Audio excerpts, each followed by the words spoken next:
Oh my god, guys, we're violating everything that's true and good. And we're showcasing Daily 668, where we normally learn to be a better gamer, but today we're going to learn how to successfully not attack.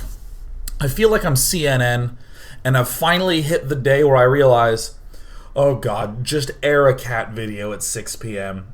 I know it's a prime time slot.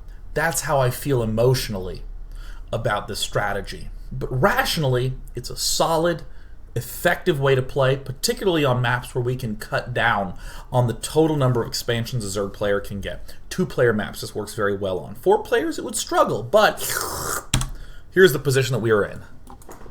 At the end of the break, we talked a little bit about everything that was set up from Terran's point of view, but now I want to look back at the Zerg player. And I actually don't need to highlight too much before the 10 or so minute mark. Well, the game wants to stop me at 8:30, so that's fine. So Dimaga's forces are under attack. Dimaga really doesn't know very much. I think Dimaga is one of those players who loves to get early overseers just to check on what's going down, but we see a Spire.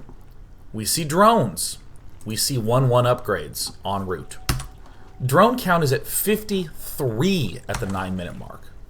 The time that we paused this game at was 11:30. 12 minutes is really where Zerg kicks into high gear and begins to build scary things like lots of mutalisks, all sorts of other thingies. So, how would a Zerg player normally play a game out? Well, by throwing a Baneling Nest down immediately and going for something like Ling Muta Baneling. That's the normal thing. Upon seeing Mech, some players will continue down a Baneling Muta path.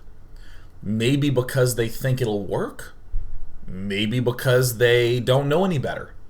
Maybe because it's the best thing to do. The important thing is that some people do build that. You can't just say, well, I don't know, it seems bad, so you shouldn't do it. He totally can go Ling Muta Baneling. He can also do something like switch into big roach production. As we're seeing Dimaga do, very common. So, our hero Val has to have some way to know what the hell the enemy is doing. So, as time speeds up, I mean, we see these blue flame Hellions are greatly discouraging these Zergling movements. I mean, sure, these Zerglings ended up working, but now, if you're Dimaga, you don't ever want to leave your creep, because you could be up against blue flame Hellions. The threat alone is terrifying. Do note that our Spire has only just finished. We can only just now begin some of those Mutalisks. And in the meantime, we have drops coming in. Roach Hydra is going to be the choice for Dimaga. Also a rather common answer to Mech. Only Roach, Roach Hydra, Ling Muta, Fast Text to Ultralisk. All is well and good. Lots of expanding is another key tenet to a Zerg response, but we're about to hit the point where we stopped our game last time, which is where Val was just getting this tech lab. That's when I paused before the end of part 1, and here we can see the structure of Val.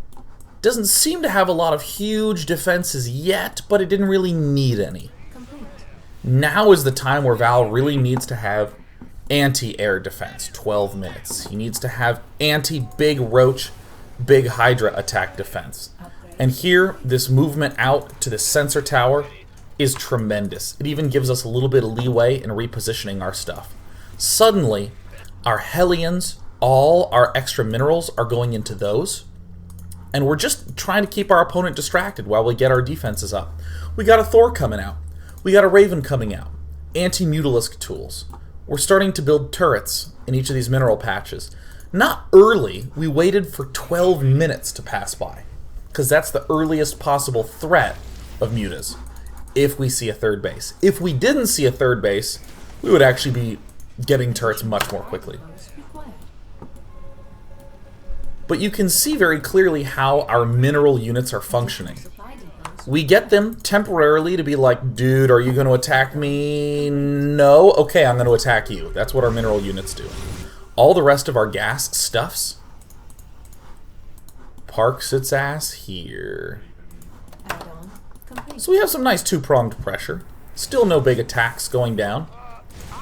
Just a little bit of control in the space, trying to roast some valuable things like hydras are good to roast. Because we're spending minerals to kill gas things, that makes us very happy. With our excess minerals, we're also getting lots and lots and lots of command centers. Oodles and oodles and oodles of command centers. But why? Why would we do that? It's important that you can show off your shoulders while you're doing a show. Because few things are as well sculpted as a shoulder. That was a needless tangent. Let's return to the topic at hand. Cool. Once upon a time, there was a player. He logged in. He wanted to be the most powerful player in all the land. He picked a unit that he thought was super mega broken in Imba. The tank. And he tried to play games only using tanks, and he had such success against those who built only roaches, and such painful, brutal losses against everybody else. And then our hero became a little bit more clever. He began to incorporate other units, Thors and Hellions and tanks, and began to learn ways in which to reshape his play to answer everything with Thors and tanks and Hellions. He was a meching Terran. And then this meching Terran encountered the following. Well, I still have money left over. And here is where he tripped and fell on his nose. And if it's a nose the size of mine, then it hurt the other side of the earth. He said, I guess I'll just build command centers because I have the extra money to. I mean, I guess. I may as well. I mean, I have the money. Okay, that comes from a good place. I'm sure many of you have had this experience before. You're in an intense battle. Am I gonna win? Yeah, I won! Oh shit, I have 5,000 minerals and 5,000 gas in my bank. I'm Zerg, so I guess I'm gonna hold the U key? And build Ultralisks? That's macro, I guess, a good way to spend that. I don't know, maybe I'll be Jadong and hold the M key and build Mutalisks? If we're playing Brood War, I'll hit the T key. That's often what happens. In fact, most frequently of all, I'll see a player who has no gas and a lot of minerals. Has this happened to you? No gas and a lot of minerals, and you're just like, I guess Zerglings are part of my composition now. Even if you are in one of those positions where you have a lot of minerals, and there seems like a default choice, like Zerglings or Orbitals or Marines, where you're just like, let's just do it.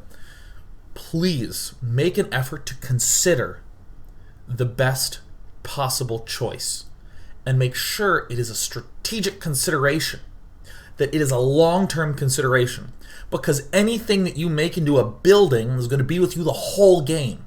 So it better have a good influence and a good connection to the whole game. You can make a unit that will die and then do smaller tactical decisions based on what units you're making, because they might not live that long, but buildings are often forever. So if I come back to oops, oh Jesus, it's seeking, oh God, okay, go to 13 minutes, oh help me, oh God, okay, there we go. In this position, what I see most often erroneously done is many more factories go down to get a really huge Hellion count just because derp, I have money. But here is once upon a time what a Terran player realized to himself. If I spend my excess money getting orbital commands, I can use mules to collect minerals, and then I only really need SCVs to collect gas. I can sacrifice all the rest of the SCVs and get an even bigger mech army.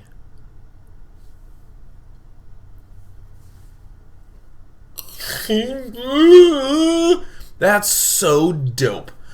But we can't just derp our way there. We have to do it in an intelligent process. Val is only going to use about this many factories to build a mech army. he's slowly going to transition into air, because remember, vehicle weapons overlap with ship weapons now. Somebody, get me out of this mess. So we see these minerals being used to distract. We see this gas used to sit home and defend in the form of Thors and tanks, and we're going to see the excess minerals go into beginning this huge transition to a deadly sky army. As the additional command centers go down, additional starports go down. Oh, there they are. Where are the starports? Hold on, I have to find the starports. Oh, there it is. Here's a starport, and here's a starport. So that one starport that we got to start accumulating a lot of Ravens is still going to town. These other two additional starports, why are they coming down at 14 minutes? Well, we want to make sure we don't lose to Broodlords or even Guardians. So far, so good. Complete. Now, I think what's rather conspicuous at this point in time is that there's no sensor tower here. There's only a sensor tower here. Where did the sensor tower here go? Val correctly identified that his opponent is going Roach Hydra. How did he do that? With the Hellion attacks and the Hellbat drops. Because he saw no Mutalisk, no real need for this. Just a simple single missile turret defense, because, oh baby, this command center is going to go here right now. Hellbats still in the medevac drops. Notice this consistent theme we've seen from Val's first two, or the most recent two expansions. Every time he is moving out to drop, an expand is going down. SCVs. Or actually, the converse of that is true. Every time he expands, he has a drop moving out. So we see this big-ass mech army that actually doesn't have that many mineral units in it. Just 10, which, given that these two factories have been pumping them out, is not that many. Most of them just kind of continue to march forward in these medevacs. Ooh, it looks like Val is going to be threatening and do a big, daring, evil attack with all sorts of cool timings. Hell no, man. He's just moving out to kill creep and he's sieging up. This is totally fine. Now, okay, let me come back. Let me come back. In this moment, it's very easy to say, what's the ideal play for Dimaga? Actually, I'll go to this page. Well, a Roach Hydra Viper attack. Wow, he's maxed. He has some things in production, but yeah. This would be really bad if it were hit by Blinding Cloud. Or something like that. But this little tiny army, let's look at the little tiny Terran army. 10 tanks, 2 Thors, some Vikings that won't really be participating in the attack, only 5 Hellbats, and 2 Ravens. Most important units here, the Ravens. Here comes up the attack. Notice how dead it becomes almost immediately. Notice how the point defense drones, only going to go down because we see lots of Hydras, but how stupidly much stuff they are absorbing. Notice these Vipers that were once upon a time here are gone because of these Vikings. The Vikings, in my eyes, seem to be a frivolous addition. But there, they've picked off the essential Vipers. So almost by its construction, Val's army wrecks this force. Look at that. Look at that. Oh my frickin' god. And the Raven count continues to go up. Ravens and Vikings, oh me, oh my. A little bit of harassment here and there with some Hellbats, some Hellions, but still the important thing now is this forward watchtower has this zone covered, and our back watchtower has this back zone covered. We see everything with our Homer Simpson shaped eyes. Now this might look like an attack, but I assure you, it is not. The big weaknesses of a play like this are still being spread too thin. I think that Dimaga, if he had mounted the same attack over here, he would have been in grand shape. Dimaga, of course, sees a hive, but he knew that. He just got done seeing Vipers. So here, we still see a lot of SCVs. All those excess minerals can be warmly spent on as many missile turrets as we damn well please. Base is And on the minimap, we do have this benefit of having everything within this tower show up bright-ass red. under attack. Real question is, where did Sean put the hyphen? Is it bright-ass red, or is it bright-ass red? I would love to see a crayon called Ass Red right next to Purple Mountain Majesty. Granny Smith apple. Not a huge force here. The Vikings, the Hellions, are the first ones on the scene. One tank. These tanks don't even really participate. These Vikings, I think, are one of the hidden heroes of this strategy because they're so mobile and they're pretty damn good on ground. I think not a lot of people have seen Vikings go up against roaches in just direct fights. The Vikings tend to win if the numbers are anywhere close to even. Win quite badly. So, I mean, we clean this up, and meanwhile back here, look at this. We got 2-point defense drones from the previous fight, 5 tanks, and a planetary fortress. Planetary fortresses take no supply. If you watched Reality versus Hydra, there was tons of planetary fortresses everywhere. It would be something like 4 planetary fortresses here, 2 planetary fortresses here, and then some siege tanks. And then he completely forgot about one section of the map. That's great too. If you want to slow down the pace, no problem. Small Hellion attacks. Val spending minerals to try to deal damage in a gas-like way, either by killing drones that are mining gas and whatnot, or by killing gas units. So our Raven count doesn't need to be astoundingly high. Here is the continued transitionary step. We already saw an initial transition to some air. Now we're going even stronger, now that we have an additional base. But what's next? Banshees seem like a very odd choice. This, I think, is one of the most brilliant additions to this mix that a Terran player could ever think of. To throw in Banshees right now. We need really big air-to-ground damage. We need mobile anti-ground damage. We need something that is going to very, very easily be able to go between multiple locations quickly. And the Banshee is the perfect choice. The only thing that can shoot it are Hydras, and we have point defense drones for that. Literally a complete coverage from all Blinding Cloud, but Blinding Cloud simply doesn't last long enough. I mean, that point defense drone is kind of frivolous. Landed Vikings, clean everything else up. Lovely. Mineral field depleted. We're still struggling with a little bit of the mobility problem, but no big deal. We're getting Banshees up in there. Upgrade complete. Here is the only concern issue, is that if Demaga mines this out completely, then there is a big imbalance. He has 2 extra bases over us. Wow, what do you know? The mineral units are the only ones doing anything offensive in this entire game. All the gas units chilling back at home. And, I mean, at this point, it's just purely like Banshee, Raven, with some Vikings getting added and some tanks getting added if we need. But now we have completed our transition to Sky Terran. The only thing we need now is more Sky Terran units. So this 70 worker count is going to be plummeting down to something like 20 with the cunning use of sacrifice. So Val looks like he's going to attack, but he isn't. So don't worry. With these level 3 upgrades, tanks deal 44 damage.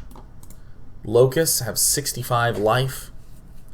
Very easily 2-shotted with splash damage.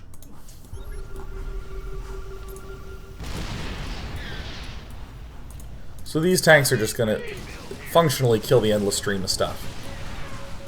Val's just trying to get vision control. He's spreading himself out a little bit more. Why? Because he wants to secure this base. And we see exactly why the Sky final stage of transition for this. Because it's actually mobile enough to do this. Raven Banshee can clear out everything. If it's in any bind, it can throw down a point defense drone. All Zerg anti-air gets disabled by a point defense drone. Literally all anti-air from Zerg gets disabled by a point defense drone. I think there are no exceptions, unless you want to count infested Terrans. Which is like a temp unit. Maybe fungal growth, if you want to count that. Yeah, I think there's nothing other than that. So see the big Doom Death Army? Now, it's not done transitioning yet. Remember, we still have close to 70 workers. Where are they? Here they are. Getting ready to suicide. Oh, hell yeah. The next step is the battlecruiser. But the only way to effectively go battlecruiser is first to have amassed a big chunk of Banshees. These are slowly going to phase out. Do you see why now this is hurting me? To show you this builds? This here builds? Val doesn't suicide everything. First he just mined out a base, boxed, and said go. He's doing a little bit at a time so we can stay maxed. Uh-oh, a little bit of an error. But the important thing is that in this resources tab, we still have astoundingly more resources lost for the enemy. These tanks over here have a buttload of kills, and some auto-repair SCVs are happily keeping things functioning and running very well. Very, very well. So, if you want to go Ultralisk to battle the traditional mech, you're going to be running into a mobile Banshee army. Mutalisks are going to have quite a lot of trouble given the number of Seeker missiles in this and the number of point defense drones. There's 2 Thors for a little bit of added functionality. There's enough tanks to manage those big ground armies and the Banshees to reinforce. And remember how I said that the Banshees are one of the most important late game tools? This is exactly why. An attempted run-by from Demaga gets shut down before it gets anywhere significant. Starting to lose more SCVs as we're starting to add on more orbitals. Right now the number of orbitals is at 8. Cool. Oh man. So this is where I'm actually going to stop part 2. Because what we've seen is just defense and not attacking and very smart transition timing from Val.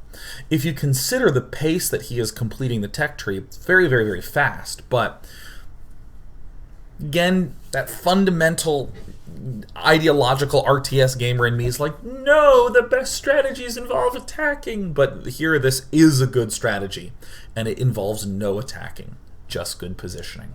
So when we come back, we're going to see how Val closes the game out. We're going to see a lot of battlecruisers, and we're going to continue to see Val play very conservatively. I don't want to knock this style. I don't want to be like, you're bad if you do this. Because I think a lot of people will get to here and then do a big 1A box with all their units and die. Val still has a lot of room to lose this game. And we're going to see how he doesn't in part 3.